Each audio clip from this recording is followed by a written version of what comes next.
Bonsoir, bienvenue sur votre télévision 2STV. Vous regardez Africa Paris. Aujourd'hui, j'ai le plaisir de recevoir un artiste qu'on ne présente plus dans le milieu de la musique du Sénégal. Son nom c'est Abou Choubalo. On est à Paris, on va faire une balade avec lui sur Paris avec votre émission Africa Paris. Abou Choubalo, bonjour. Jour bon maanaam bon na te jour na maanaam jour bi bon na. waaw ginnaaw bi ñu sant yàlla dañuy jégalu ñëpp di leen nuyu di nuyu Afrique di nuyu Sénégal di nuyu monde bi yëpp di leen xamal ni tey dañuy ñëw pour def émission bu fàttali émission bi nag li muy junj mooy raxu mii moo lay wan li xew biir Paris wan li xew ci Afrique wan la xeetu woykat boo mësul gis ci àdduna nga nekkoon ci émission bi daxoon Abou Choubalo pare naa pour ànd ak yow. Mais nag balaa ñoo dem dama bëgg nga làkk tuuti français. non avant ma lak français. waaw bandiraaɓe sehilaaɓe. waaw ma daan salmina on. parce que nit amul lul ay mbokkam. dëgg la yow tey bu ñu doon delloo maa yow ñooy ànd dem dëgg Fuuta. la absolument. ay Haalpulaar la ñu. dëgg la min kaar pulaar je c'est suis fier de l'être. mais français madame je monsieur bonsoir tout le monde je veux saluer tout le monde et puis je peux pas parler français comme tout le monde mais je débrouille pour un peu def un peu de mots na nga def. J'aime bien, magnifique. non c'est-à-dire que na nga def en français. Comment vas-tu? comment tu vas. ba tey ñu ngi biir Paris Abou Choubalo fii nag dama guñ ci foyer mais après dinañ fa dem ci kanam mais dama bëgg nga wax ma tuuti am na sànq loo ma doon wax nga ne yaa ngi demoon fan foo nekkoon ba benn séeréer ñëw di la wax. dama jógee Helsinki. dem Oslo jógee Oslo.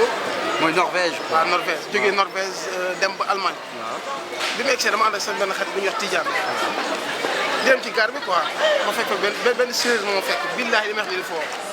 bi ma fekkee mi ngi sol sopp la sol ak ay Timberline yi taxaw mu dem Abou Choubalo na nga def dama laa xam ne Sénégal rek a tax ma woon comprendre nga. waaw ma ne ko ñaataat nga fay mu ne ma 10 ans mais nag dafa may faral di seetaan. waaw mais ma ne ko loo fi mu ne moom xamul fu mu jëm quoi dañu ko jox benn kayit jox ma kayit naan ndax mën nga maa liiral kayit bi ma xool ne ko man jànguma quoi man jànguma je suis pas fait le quoi jànguma mais kayit bi sama benn xarit ko mujjee liir bi ñu ko liiree. waaw moom fi mu yaakaar ni fa lay dalu ko ci biir àll bi lañ koy yóbbu pour mën koo dimbali pour jox ko néeg te néeg bi suñ ko ko joxee chaque mois 50 euros lañ koy jox. c'est pas vrai 50 euros xam nga du xaalis ñaata la CFA. mooy 30 000. léegi imagine ñàkk na 10 ans ci ginnaaw. waaw war a ñàkkat yeneen 5 ans yoo xamante ne pour ñu may ko kii il faut mu jaar foofu. foog mu toogaat barki yonante bi boo ko wax sax gars yi dañuy yaakaar na nga soxal mais raxu yow yaa war a def émission bi di wane gars yi sonn. dëgg la comprendre nga dafa metti trop. séeréer bi wax la xamul fu mu jëm te man jànguma mais sama benn xarit ko lii yóbbu ko pour mu mën a dem ci àll ba. waaw lan moo tax jàngu Abou Choubalo. mais parce que sama papa. waaw ñëpp la dugal école sauf man ak sama rak bi topp ak sama man bi nga xamante ni. ci moom laa topp. à cause de dafa bëggoon am ay doom yoo xam ne jàng alxuraan laa gën a jàng quoi moom laa jàng mais jàng moom mais A ba Z loo ma ci laaj ma ne la mooy lii. mais yaa ngi koy rëccu quoi. non li nga jàng xam nga c'est que li ngay rëccu mooy loo xam ne rek da nga ko war a def te defaloo ko mais man waruma ko woon def dañ ma waroon dugal école. waaw comprendre nga rëccu bu dee am sama yaay boo koy rëccu la sama papa. mais sama yaay nee na jooy na bay bëgg a dee. loolu yaa koy dund léegi. actuellement non actuellement war nga mën a mere sa parents yi njox loolu. actuellement maître mais sama papa dama ko mere ci dara parce que alxuraan moo ma gënal junni yoon français. mais dafa fekk ni comme li ñu naan diine ak jamono dafa am fu muy toll boo jàngul boo ko mais actuellement maa ngi def ay devoir yoo xam te ne xam rek. yaa ngi góorgóorlu jàng mais nag sama morom yu bari bu ñu taxee di ma woon ne jàng nañu moo leen ni may am naa mayan rek. maa ngi nii jànguma. te pourtant damay woy lu baax. dëgg la di ko teg ci temps loolu musique bi la. mais dafa am loo xam ne yàlla moo ko def ci nit. mais nag su weesoo musique bi dama bëgg aussi émission bi nekk loo xam ne ay foo la ay reetaan la. gis naa ne da nga mën a imiter trop Mbaye Dièye Faye di sama grand bu baax Mbaye Dièye Faye waxuñu tuuti ci affaire Mbaye Dièye Faye. xam nga Mbaye Gueye grand bu baax la. gars yi yàgg na bëri titre mais loolu du titre dafa baax am personnalité. buy wax danaan bon rak bon mën ngaa way et tout bon nañ dem on va voir. bu dee Pape Diouf la Pape Diouf naka la mel. non Pape Diouf. xam nga Pape Diouf amul doole mais day jaay doole foo ko fekk ni def yes di mais amul doole mais Pikine nit la. sama Pikine benn ci moom. sama grand nag mais xam naa moo ko jot na ma rey moom it. Salam Diallo. man daal bëgg naa nga wax ma affaire Salam Diallo. non Salam Diallo moom koo xam ne moom rigueur moom maanaam c'est que moom mooy bandi waykat yi mooy ilimaanu waykat yi. mooy bandi c'est que mooy bandi ñun kuñ tooñ Salam Diallo lañ lay boole. benn mbër duñ tooñ ndax Salam Diallo ndax mooy suñu bandi ñun. waaw Salam foo ko fekk xoola barki borom Touba barki Serigne Saliou Abou Choubalo am nga ñaanu yaay am nga ñaanu baay. waaw Abou Choubalo. xam nga fi ñu nekk nii fan. wax dëgg yàlla nag fii mosuma fee ñëw nag. d'accord fii mënoo yaakaar ne Paris mën na mel nii. ah en tout cas daal fi mu toll nii gisuma fi mu toll nii actuellement gisuma Paris. actuellement dafa mel ni Dakar lañ nekk. waaw gis nga loolu. ndax laaj ma lu tax. ba pare waaw. xool boo xoolee ay benn nit ku weex nga fiy gis. waaw benn mi ngi ne. waaw ñi ci des ñëpp ay nit ñu ñuul. dëgg la waaw. li ñuy dund dëkk ba daal laa gis actuellement fii et puis gis naa fi ay mécaniciens sànq romb nañu fi ay mécaniciens. waaw yoo xam ne ay nit ñuul lañ mais amuñu atelier. dëgg la ci mbedd mi la ñuy taxaw di liggéey. dëgg gis naa ko fi. c'est vrai absolument donc xam nga sànq wax naa la di nga gis loo xam ne mosoo xalaat ne am na fi Paris. mooy li ma lay expliquer là ñu ngi ci benn foyer boo xam ne mi ngi ci biir Aubervilliers. fii mooy Aubervilliers. Aubervilliers. parce que fi ñu nekk nii. ay Maliens ay Sénégalais ay Ivoiriens. Afrique mën naa ne. moom moo nekk ci foyer bi léegi dañuy dem ci biir seetaan wax ak ñoom ñu wax ñu naka la ñuy dundee fii.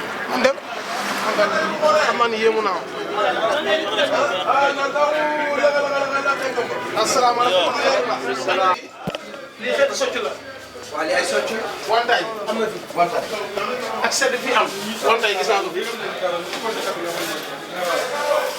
asalaamaaleykum wa rahmatulah. salaamaaleykum papa. gis naa fi tàndarma. asalaamaaleykum.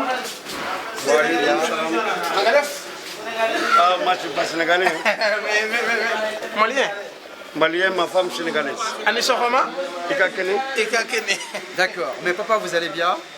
Bien. Je suis avec un artiste sénégalais qui s'appelle Abou Tchobalo. On est en train de faire une balade sur Paris. Et vous ne connaissez pas l'artiste, hein? Non, je connais, mais je ne connais pas lui. D'accord, ok. Là, je connais Oussundoro. Youssou Ndour, ok. Mais maintenant, il n'est plus chanteur, Youssou Ndour. Il est dans le gouvernement. Est-ce que là, vous le saviez ou pas? Oui. D'accord.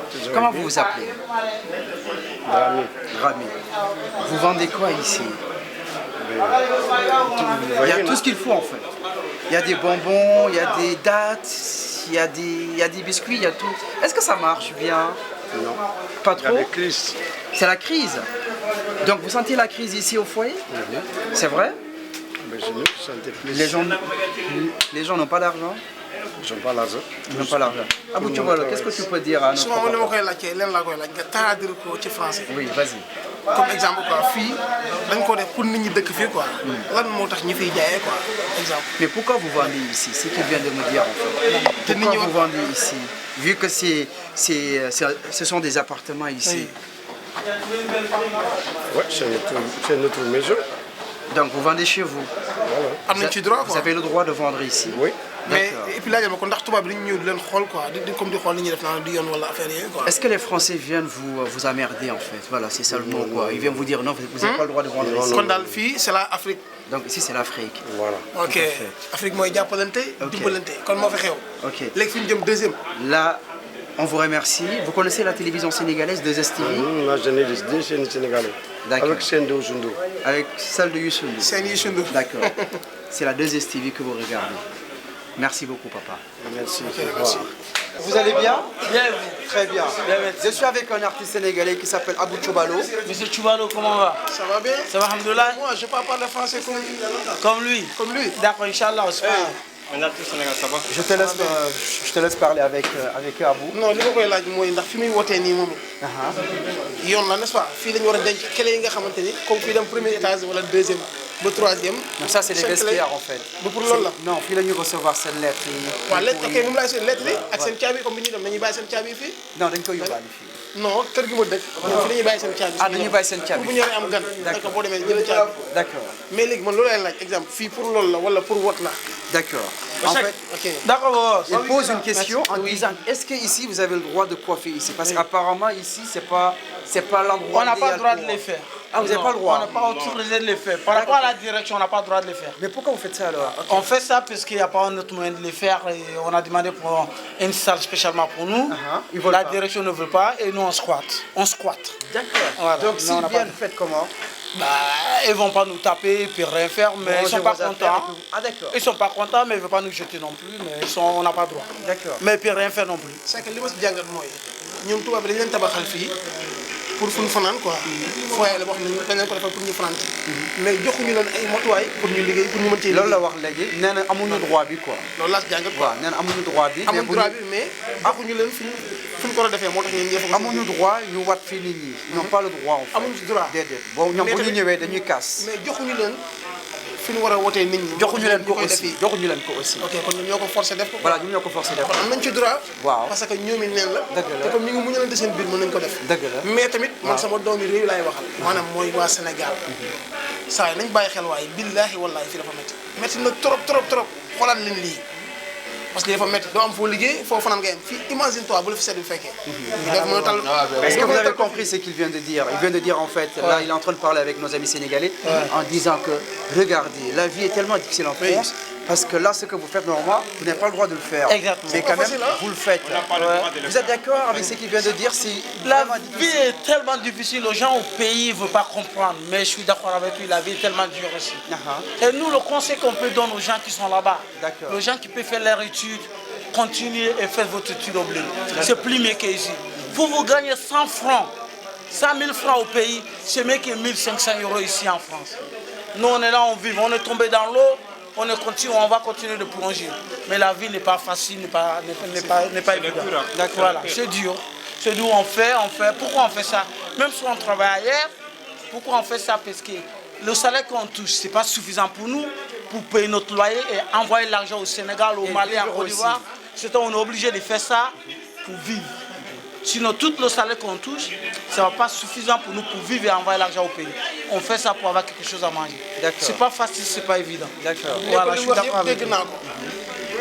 Il a bien compris ce que vous avez dit en fait. Mais du ma ko lakk mais tamit li nga wax dëgg la mais c'est que pour ne ko dama menacé benn appel boo xam te benn message man waa Sénégal lay waxal quoi parce que ñooy sama waa dëkk mais moom dëkkam na leen wax li fi am ngir ëllëg buñ fi naree ñëw loolu la wax nee na waa dëkkam dafa bëgg ñu xam ne aussi dëkk bi fii neexul dafa metti même booy gagné foofu sax 100 francs moo ko di nga gagné fii 1500 voilà voilà je pense que wax na lépp merci merci frère. ok merci beaucoup et surtout bon courage Sénégal nanga def Sénégal vive le Sénégal vive ça va Mauritanien ouais Mauritanien ouais non Dakar non Mauritanien non je suis algérien moi toi pourquoi tu veux venir ici ou au foyer je suis venu manger moi dégg nga tu es venu manger? Bah oui, je suis venu manger. Tu as mangé quoi? J'ai mangé un tchèp. Ouais, bah oui. Tu as aimé, c'était bon? Bah oui, c'était bon, alhamdoulilah, c'était bon. Très bien. Vous faites un reportage pour quel... 2STV, c'est le Sénégal. Ah, je crois que j'ai vu une fois. Il n'y avait pas une émission sur le foot? Bon, toujours. Si, il y avait sur le foot. Bon, bonjour à tous les Sénégalais. Hein. Merci. Waaw léegi nag suñu xarit bi di Abou Thioubalo Lo waxoon naa la di nga gis wax ñu tey jii nag loo fi gis ak loo fi fekk. waaw li nga ma waxoon rek da nga ma waxoon ne ma tey naa la dugal foo mos la dugg ci àdduna mais dugg bi nag am na foo xam ne xaw na ma fa neex ci benn côté parce que boo ñëwee ñi ma fekk samay bokk lañu parce que kii bu ne mbii mi kii mbii mi lay wax may ar laay wax comme ñun ay tuguroon lañu bi ma fi ñëwee sama xol delluwaat na quoi. comprendre nga. te jot naa waxtaan ak ñoom avant nga yegg si. dëgg la parce que nga dugg génn mais bi nga génne jot naa waxtaan ak ñoom. d'accord mais waxtaan boobu ñu doon wax dafa am solo. damaa bëgg nga xuusi ndax mu sori tuuti. D'accord, mais je vais d'abord, vu que vous ne comprenez pas vraiment le Wolof, on va essayer de parler un peu en français. Parlez-nous d'abord, vous êtes qui et pourquoi vous êtes venu vivre dans ce foyer-là? Bon, je suis Amadou Seguiro. Bon, je suis venu vivre ici parce que il y a 2 ans, je suis venu vivre ici parce que avant j'avais un appartement. Mais ça faisait trop cher, parce que je payais énormément d'argent, je perdais beaucoup de l'argent. Donc sur ça, donc j'ai décidé d'aller vivre dans le foyer africain comme ça. Donc, qui est plus rentable, ouais, sur le plan plus rentable sur le plan financier. Donc pour avoir respiré un peu mieux, pour souffler. Donc c'est ça, j'ai décidé, depuis ça fait 2 ans, je vivais dans ce foyer. D'accord. Est-ce que vous étiez marié ou pas? Ouais, je suis marié au Sénégal. Ah d'accord, c'est au Sénégal. Ouais.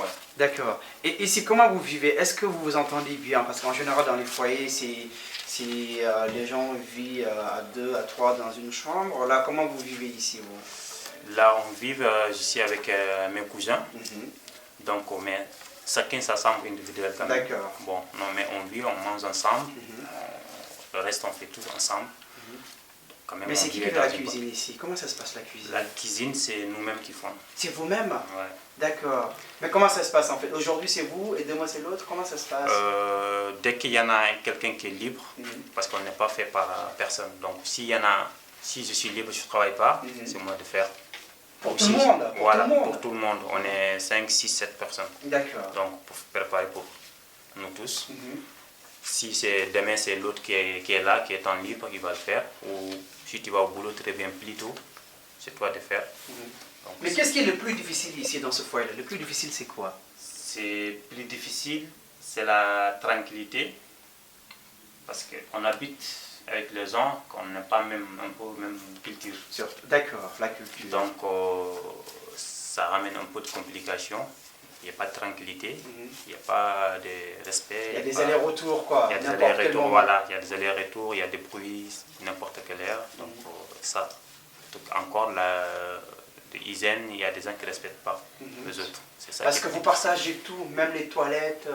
Non, les toilettes c'est individuel. C'est Donc, individuel. ici c'est tout individuel. Donc il n'y a que la cuisine qui est centrale pour tout le monde. D'accord. Et le monsieur qui est là, à côté Mais de moi, oui, Abou Choubalo, oui. non c'est que li mu wax. Marc, am solo. est-ce que dégg nga li mu wax non d'abord? c'est que li mu wax dégg naa ko. waaw. surtout problème kii bi nga ko expliqué quoi ndax lan moo gën a jafe. waaw lan moo ci gën a jafe si seen dund bi mën na la maam duñ noppalu normalement quoi. waaw. Et puis tamit amuñu organisation ci benn côté. ndax lakkat yi fi nekk dañoo bari. waaw, kenn tout à ku si nekk fait, ak sa waaw. lakk. Dëgg la. te ku ne la neex ngay def. dëgg la dañ lay déranger doo mën a nelaw doo mën a noppalu ndax mentalité yi bokkuñu. dëgg la exactement. mais li ëpp solo mooy li mu wax nii. parce que bari na ay mbokkam yi fi bëgg a ñëw te moom xal pulaar la. dëgg la. comme judo kala seede yi pulaar. yimɓe ɓe ganduɗa eɓe jogori umare ha Fouta. Fouta ene woɗɗi. Fouta ene woɗɗi trop. soɓe garima Fouta soɓe gari Dakar hakkille maɓe foof France wonta. joni soɓe gari caɗele ɗe holnon foti waɗe e maɓɓe? Bon, ɗo caɗele ɗe ene muusi ene heewi tampere par ce que saɗa Sénégal saɗa Afrique aɗa cikkata sa ari ɗo kam aɗa wawi heɓde hunde fof joni joni cikkata ko ma heɓ hunde fof joni joni cikkata ko kono sa ari a yiyata a yiyata ko nananoɗa ko a yiyata ko pense ko miijotonoɗa ko miijotona e hakkille ma sa ari ɗo ma heɓ ɗum wonata premiére ko sattirdema donc min mbaɗa conseil yimɓe quand même joguiɗo moyen yo wallu wonde Afrique e liggade Afrique ɓuuri yo ɓuuri arada arde ɗo en nam ene waɗa souffrir par ce que ɗo aɗa tampa wone tampere ko an tan andi tampere nde hay goto wawa andandema yimɓe noon toujours ɓe darata ko saka yeehi Sénégal aɗa ɓurni conci aɗa ɓurni wutte joɗɗo e paɗe joɗɗe ɓe mbiya gimmiɗa ko aljanna mais wona aljanna gimmiɗa ko l'enfer. mais Qu'est-ce qui te manque au Sénégal? Qu'est-ce qui te manque au Sénégal en ce moment? Ça me manque première fois, c'est la famille. Encore les amis et le pays aussi parce que moi j'adorais rester là-bas, de vivre là-bas, c'est ça mon choix. Mais pour l'instant il n'y a pas de souci.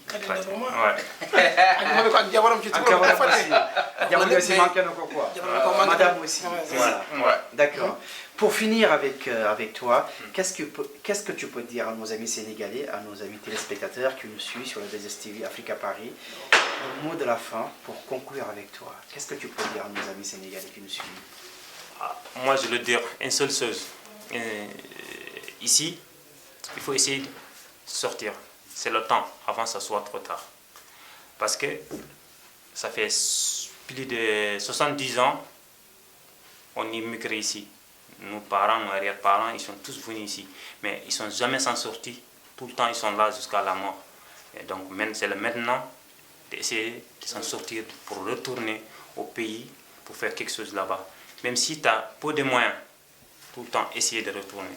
Essayer de faire quelque chose là-bas, t'installer. Mais ne pas faire comme on fait en ce moment-là. Pour aller en vacances, 2 ou 3 mois, revenir, encore recommencer à zéro, refaire. Il faut essayer de faire quelque chose, soit un peu créer quelque chose là-bas pour durable. C'est ça je conseille aux Sénégalais. Les gens qui sont là-bas aussi, je le conseille. Si tu as un moyen, tu as quelque chose à la main, il faut tenir ça bien. Essayer de travailler durement pour réussir. Ne fais pas mettre sur la tête aventurier. Aventurier, c'est pas pour maintenant dans le monde là. Ne fais pas tenter aventurier. C'est difficile. Ça, je le conseille, c'est très difficile. Tu pars, tu ne sais pas quand tu reviens. Quand tu es parti, tu ne sais pas quand tu vas retourner. En ce moment, les Africains qui sont en France, ils partent jamais. Ils ne retournent jamais au pays parce qu'ils vont pour les vacances là-bas. Ils ne vont pas pour rentrer parce que leur famille, leurs amis, tous sont là-bas. Leurs maisons, tous sont là-bas. Mais ils sont tout le temps ici. Parce que tu es resté 2 ans, tu pars pour 1 mois, 2 mois. Ce n'est pas une vie. Et quelqu'un qui choisit ça, je comprends aussi, mais c'est difficile. Mais essayez de quand même, les jeunes qui sont là aujourd'hui, qui sont arrivés ou qui sont là en ce moment, il faut essayer de faire quelque chose là-bas. Maintenant, il y a le moyen, il y a le truc. Les gens, ils devaient se réveiller, comprendre le monde, comment il a avancé. D'accord. Pour faire quelque chose au pays. Donc là, on va finir cette émission avec vous. Comment vous vous appelez? Amady. Amady. Abou ci wolo dama lay bàyyi ak Amady nga wax ak moom xam naa ni ci Haalpulaar bi la gën a mën a bëgg waxtaan. Amady. Kuna nani ko min kata gina na ha joni kon jarano ba nando ma haydara wen ko mi jido kanna comme kanna amen ko nganda ko nafoore wonte e minen e an kadi kala ganda kala mo ganda hoore mum enen der foyo kala hen sedatan adi fo ko be dem belti arbo ade wenti ndem medem belti min fop Haalpulaar en ndem gam min jeno ma ni koy télé medem mbawi wiide ma mi jaago ci ballari foyo do neen dafa mën gis ci télé bi avant tout kontaan na ci liñ fi ñëw ma traduire la absolument min gam biyami arde do sa anda hunde tan aɗa wawi wadde nee na moom li muy wax mooy maanaam wàllu ñëw fii boo xamul dara rek mën nga koo def xool ko surtout mbaɗi conseil ko yimɓe wonɓe Sénégal ɓe jannguɗo woɓɓe nan ɗo e sukaɓe amen ene jenga hay heɓi bac plus 3 walla bac plus 5 gimmoɗa ɗo gara ɗo saɗa 13 ans ɗo